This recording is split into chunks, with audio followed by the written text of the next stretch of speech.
Tonight on Newswatch, health advocates hope improvements to Gloucester Memorial Park will encourage people to be more active. Plus, how Athens is spreading awareness on sexual and domestic violence. And we interview a reporter from the Post about what climate change in the local environment looks like.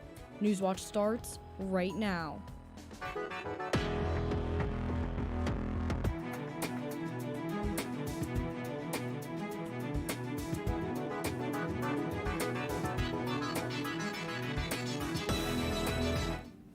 Adoption is changing in Ohio with a new executive order. Good evening, I'm Emma Dollenmare. And I'm Taylor Mondragon. Welcome to Newswatch. Families in Ohio who want to adopt are getting more help from the state. Governor Mike DeWine is signing an executive order to launch the Ohio Adoption Grant Program. The grant provides up to $20,000 to parents adopting a child. It replaces the existing state adoption tax credit and offers 3 levels of one-time payments. The Ohio Adoption Program was created by a bill signed by DeWine in January. Parents who have finalized an adoption since January 1st can begin applying for the grant today at adoptiongrant.ohio.gov. Gas prices are back on the rise across the country. The average price of gasoline across South Central Ohio is 15 cents higher this week, according to AAA's East Central Gas Report. Part of that is due to the rise of crude oil prices from the Organization of the Petroleum Exporting Countries. OPEC surprised investors last weekend when it announced it was planning to cut production. That hasn't happened yet, but it's due to start in a month. As summer travel approaches, the demand for gas is rising, but supplies are decreasing, so it's unlikely we'll see price relief short term. Ohio University's Proctorville Center is now listed as a surplus property. The school board of trustees approved a resolution today giving the property in Lawrence County the designation. The surplus designation allows the university to explore the sale of a property, but a sale is not imminent, according to a press release. Any potential sale of the Proctorville Center would include multiple deed restrictions. Additionally, any sale would prohibit development of the land, requiring the green space and walking track to remain open and maintained. All right, taking a look outside today, we have seen cool temperatures around the 50s with cloudy skies, but we've seen higher temperatures this week with severe winds and rain. Looking forward, currently we have 53 degrees and clear skies with wind coming from the north at around 7 miles per hour.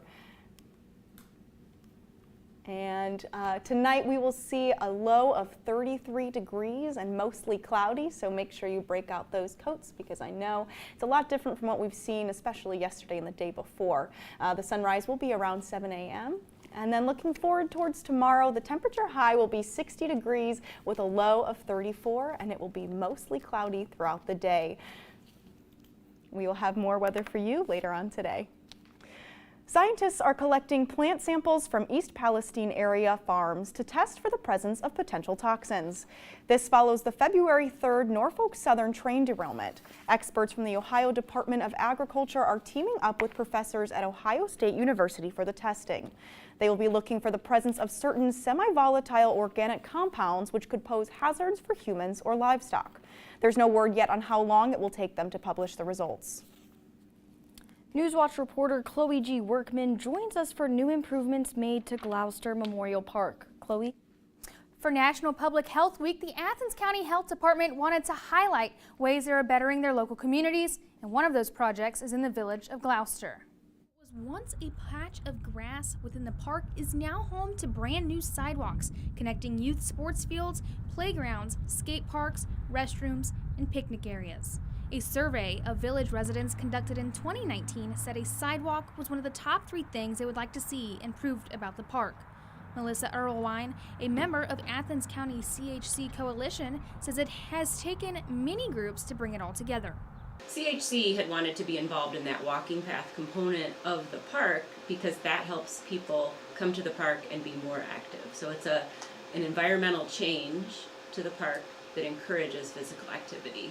The creation of these sidewalks falls right during National Health Week, a week in which healthcare providers around Athens utilize to inform the public of steps they are taking to better the health of their residents.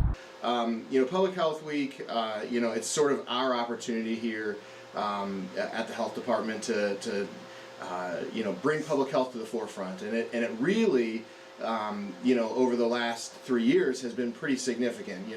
The sidewalks also help with accessibility for things like strollers and people in wheelchairs.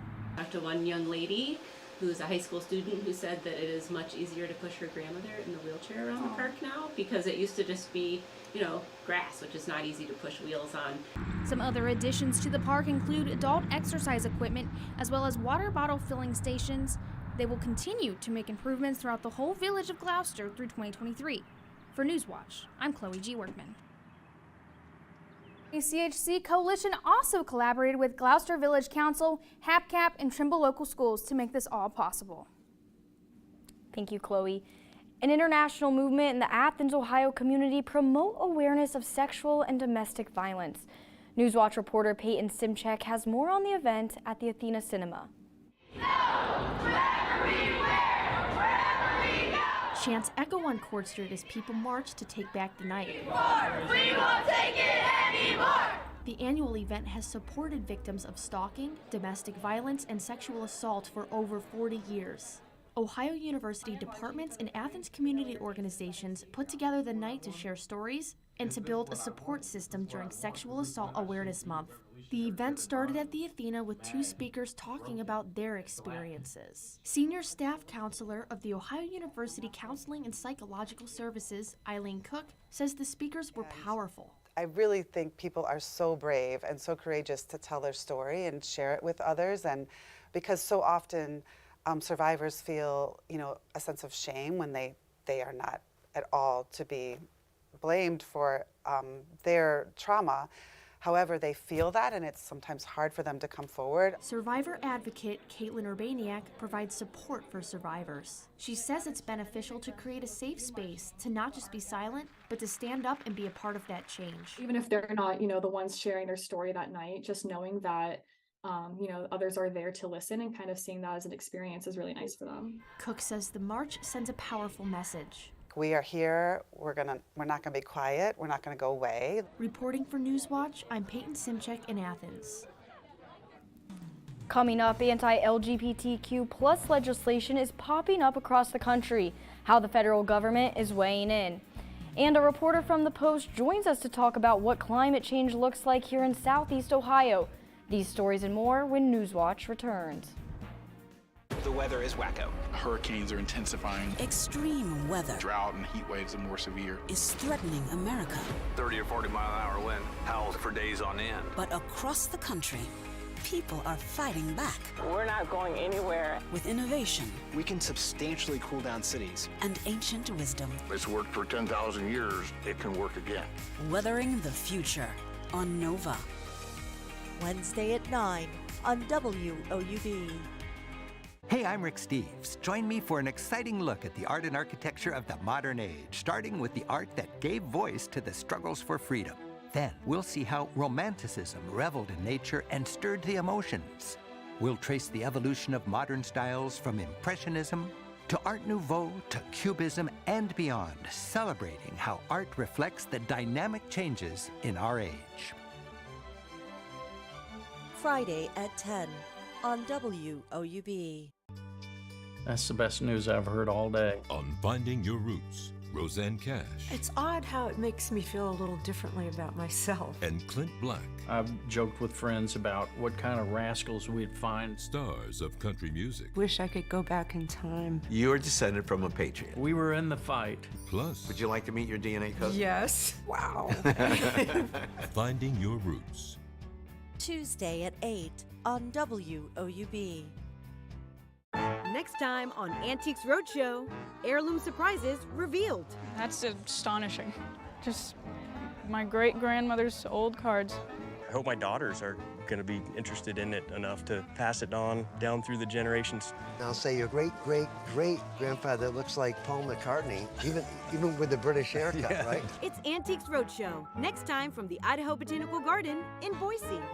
Monday at 8 on WOUB.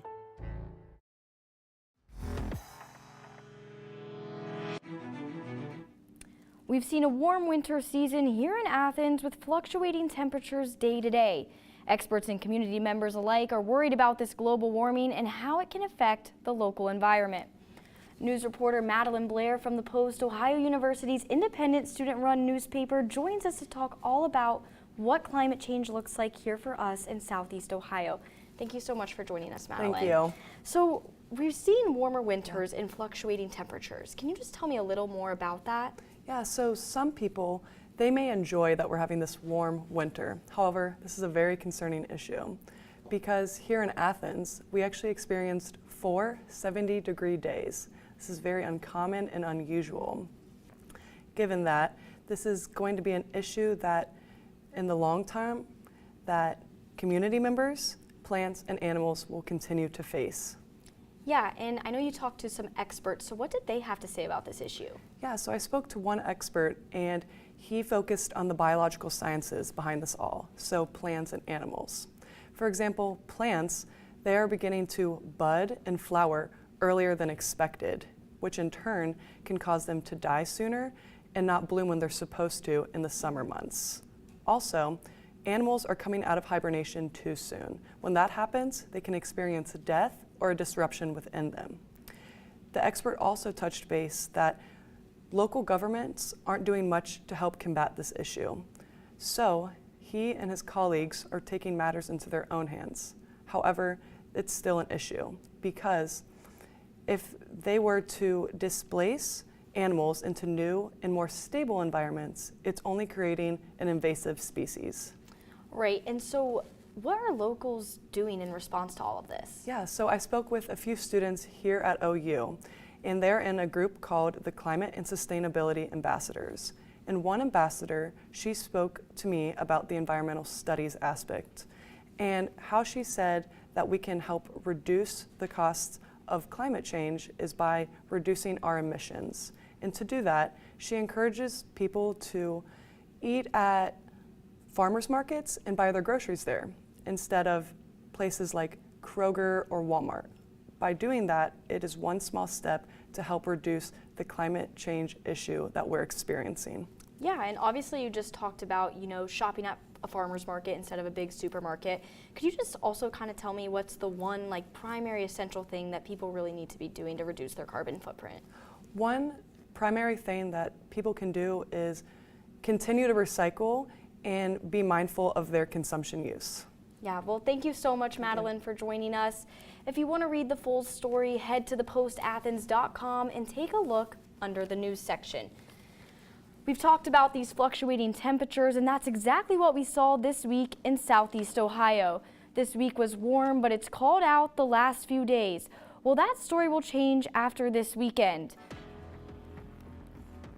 Looking into next week, or today actually, we are seeing a temperature of about 57 degrees, but tonight it's definitely going to drop as we are going to see a low of around 33 degrees. Additionally, tonight, like I said, with that overnight low, make sure you're pulling out your jackets if you have any fun Friday night plans because it will be chilly, which is a big change from what we have seen the past few days, especially Wednesday when we were experiencing those temperatures of around 85. And then tomorrow you can expect a decently nice day with a temperature high of 60 degrees. And then again, that lower overnight low of around 34. So, a nice jacket would be nice for any weekend plans you have. And going into this weekend, obviously, make sure that whatever you do have planned, you're dressing appropriately as it will go from warmer to cooler. A new analysis from the ACLU shows more than 450 anti-LGBTQ+ bills have been introduced this year. And more than a dozen saw legislative action this week. Amy Kiley reports on how the White House and Supreme Court are weighing in. This has been one of the worst weeks of 2023 so far in terms of anti-LGBTQ bills. The White House, several states, and the Supreme Court are taking action on transgender rights and restrictions. The Biden administration is proposing a new federal rule involving transgender athletes. It wouldn't stop schools from limiting their participation on teams that correlate with their gender identities, but it would make total bans a violation of Title IX. I want to say directly to LGBTQI+ kids, you are loved just as you are. A new law in Kansas is set to prevent transgender girls from playing on gender-correlating teams. That's after the legislature overrode a veto yesterday. In North Dakota, the state passed 10 anti-LGBTQ bills just on Wednesday. And in North Carolina, 6 bills introduced this week take aim at sports participation and gender-affirming treatment for minors. There's this whole false narrative that trans kids just walk in and can start taking hormones or get surgery. We believe kids ought to be given a chance to resolve their confusion about their sex. In light of such legislation, some young people are speaking out, like during this recent rally in Washington. They cannot outlaw the transness and queerness out of us. I'm Amy Kiley reporting. The U.S. Supreme Court is getting involved by denying an emergency request yesterday. The ruling means a 12-year-old transgender girl in West Virginia can continue to run track on the girls' team while the court plays out. The Israeli military says it is on high alert amid what it is described as very volatile times. Laura Aguirre with more on today's strikes at the Israeli-Lebanon border, the aftermath of the violence, and what it could mean for the holy days of Passover and Easter in the region. We must warn you, some viewers may consider the images graphic and disturbing. Israeli bombs exploding on the Gaza Strip and in southern Lebanon Friday, aimed, Israel says, at Palestinian militant targets. The strikes came hours after dozens of rockets were launched from southern Lebanon into Israeli territory. A former U.S. ambassador to Israel points to a larger international adversary. This series of events has the feel of kind of a coordinated assault by the network of proxies and terrorist organizations that Iran sponsors in the region. The rocket attacks come amid rising regional anger over Wednesday's Israeli police raids at the Al-Aqsa Mosque, one of Islam's holiest sites. Scenes of the police beating Palestinian worshippers widely condemned by the Arab and Muslim worlds. Israeli police say they were pursuing, quote, hundreds of rioters barricaded inside. Neighboring Jordan accuses Israel of threatening regional stability. What Israel is doing right now is pushing all of us into the abyss of violence, making it very difficult for us to continue to engage in peace talks. Former Ambassador Shapiro disagrees. Now Israel has the responsibility to defend itself, and it has strong support from the United States to do so. We want to de-escalate. I mean, there's a very, very sensitive weekend ahead with Passover, Ramadan, and Easter all aligning, and we're hoping for a quiet weekend. I'm Laura Aguirre reporting. Vice President Kamala Harris is in Nashville for a visit today following the expulsion of 2 black state lawmakers in Tennessee. She is meeting with the Democratic state lawmakers there, including the 3 who faced expulsion. Yesterday, Tennessee's House voted to expel 2 of those lawmakers who are black. The 3rd lawmaker is white, and they voted not to expel her. The expulsion was over a protest they staged to support gun control after a deadly shooting which left 6 victims dead at Covenant School in Nashville. As a result, Harris is renewing the Biden administration's call for a ban on assault-style weapons. New signs the labor market is cooling down. The March job report from the Bureau of Labor Statistics is the first in 12 months to come below expectations. Ivan Rodriguez is breaking down the numbers and what they mean for the Federal Reserve's year-long campaign to chill inflation. U.S. employers added 236,000 jobs in March, coming in below expectations, a labor market cool down that could actually be a good sign. The Fed isn't going to publicly say we want job losses, but I think the Fed knows, and all the economists are there that know that if the unemployment rate stays at 3.5%, you're not likely to calm or tame inflation. Industries like leisure and hospitality, healthcare, and government continue to lead the way in job gains. The job losses are coming from sectors like manufacturing and construction.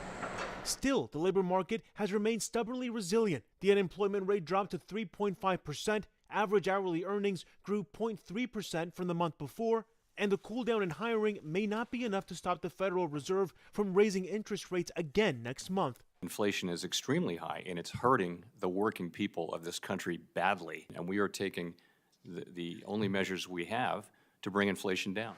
The Fed is aiming to engineer a soft landing for inflation, but it's a difficult tightrope to walk. My guess is that the process of bringing down inflation will bring on a recession at some stage, as it almost always has in the past. I'm Ivan Rodriguez reporting. Coming up in sports, the Ohio University softball team looks to extend their 10-game win streak. Find out if they were successful after the break. And to stay up to date on the latest from Newswatch, check us out on Instagram, Twitter, and YouTube.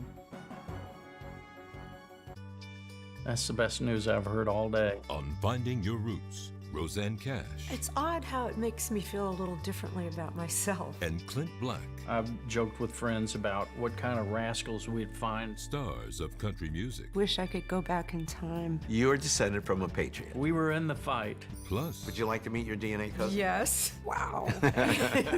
Finding Your Roots. Tuesday at 8 on WOUB. Hey, I'm Rick Steves. Join me for an exciting look at the art and architecture of the modern age, starting with the art that gave voice to the struggles for freedom. Then, we'll see how Romanticism reveled in nature and stirred the emotions.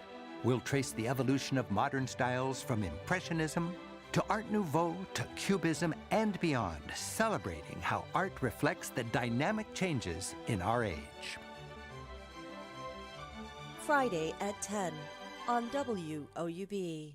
Coming up on the next Song of the Mountains. Rolling in my sweet baby's arms, rolling in my sweet baby's arms. Gonna lay around the shack till the mail train comes back and roll in my sweet baby's arms. Those stones will come a-crashing when Jesus swings the reckon. Lively performances where old tradition meets new, here on Song of the Mountains.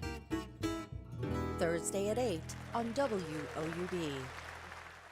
The weather is wacko. Hurricanes are intensifying. Extreme weather. Drought and heat waves are more severe. Is threatening America. 30 or 40 mile an hour wind howls for days on end. But across the country, people are fighting back. We're not going anywhere. With innovation. We can substantially cool down cities. And ancient wisdom. It's worked for 10,000 years. It can work again. Weathering the future on Nova. Wednesday at 9 on WOUB. Welcome back. I'm Jacob Mata. The OU softball team fell to Central Michigan today 6-0, ending their 10-game win streak.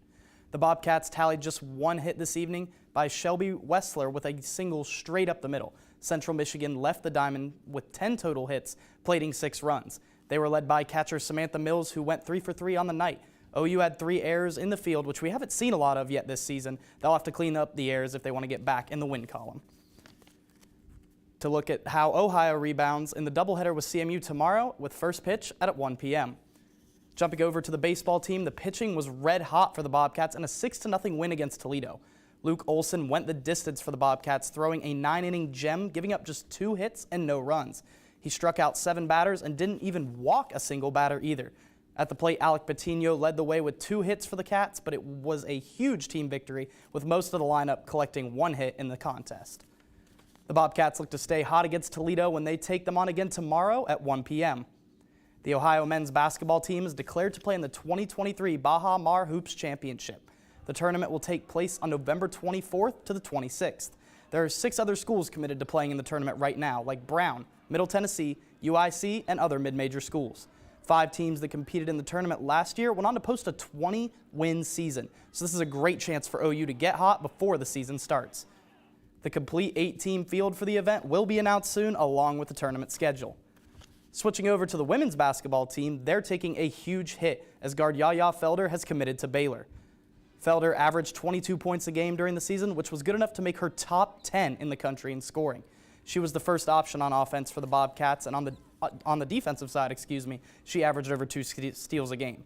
The addition of Felder is huge for Baylor, who went 20-13 last season, winning 1 game in the women's national tournament. We'll see if Yaya makes a major impact for the Bears next season when it kicks off. For the 10th year in a row, the Ohio Hockey Ice Ghost game is back at Byrd Arena. The game is played to raise money donate to cancer research, and since 2012, the team has generated over $55,000 in donations. Ohio Hockey has already raised over $3,000 so far for this year. The game takes place between the current OU hockey team and a hockey team made up of OU alumni. The alumni team call themselves the Ice Ghost, which has to be one of the best names I've ever heard. Puck drops tomorrow at 3 p.m. in Byrd Arena. If you can't attend the game but still wish to donate, check out Hockey Fights Cancer on the American Cancer Society website. After the break, more details on an extremely fun event happening this weekend. But first, here's a look at what's coming up tonight on your public television station. In Costa Rica, much of life depends on a tiny little bird. An architect who brings flowers to the fields and fruit to the forest. The result is a realm bursting with wildlife. This is the hummingbird effect. Wednesday at 8 on WOUB. On episode 2 of La Frontera, I'm exploring from Baja California to Nogales, Arizona, through the heart of the Sonoran Desert, where medical tourism is booming. We came to get some dental work done, actually. An ancient tribe reignites a passion for traditional foods. I like to think of our food as survival food. And a migrant is transformed by art. Join me, Patti Hinich, on La Frontera. Monday at 9 on WOUB. That's the best news I've heard all day. On Finding Your Roots, Roseanne Cash It's odd how it makes me feel a little differently about myself. and Clint Black, I've joked with friends about what kind of rascals we'd find. stars of country music. Wish I could go back in time. You are descended from a patriot. We were in the fight. Plus, Would you like to meet your DNA cousin? Yes. Wow. Finding Your Roots. Tuesday at 8 on WOUB. Next time on Antiques Roadshow, heirloom surprises revealed. That's astonishing. Just my great-grandmother's old cards. I hope my daughters are going to be interested in it enough to pass it on down through the generations. I'll say your great-great-great-grandfather looks like Paul McCartney, even with the British haircut, right? It's Antiques Roadshow, next time from the Idaho Botanical Garden in Boise. Monday at 8 on WOUB.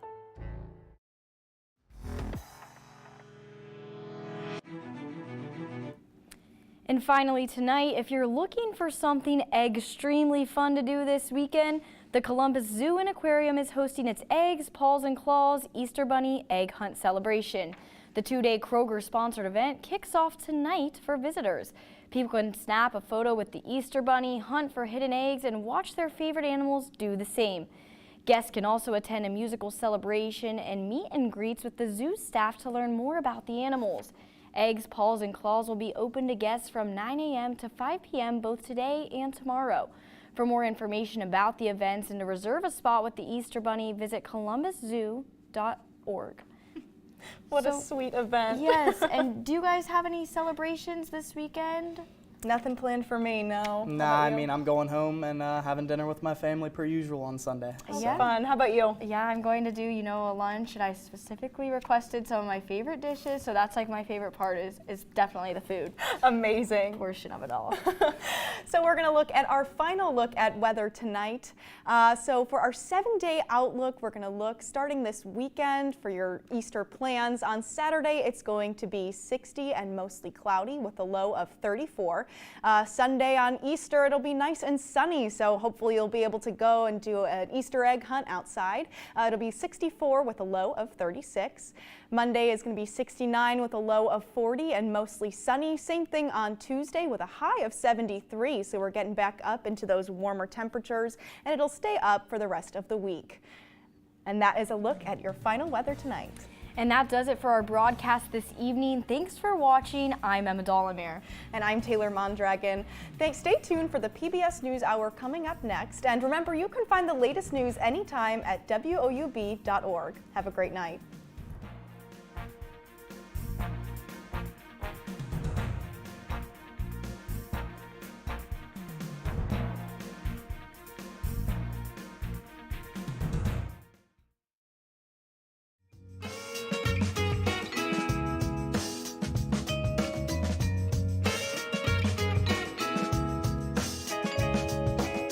Support comes from Snyder Strode Jarrett Financial in Athens, providing investment and retirement planning assistance to Southeast Ohio for over 50 years. Snyder Strode Jarrett, not just another financial firm. More information at ssj.finance. Support comes from Vinton County National Bank, whether it's making room for baby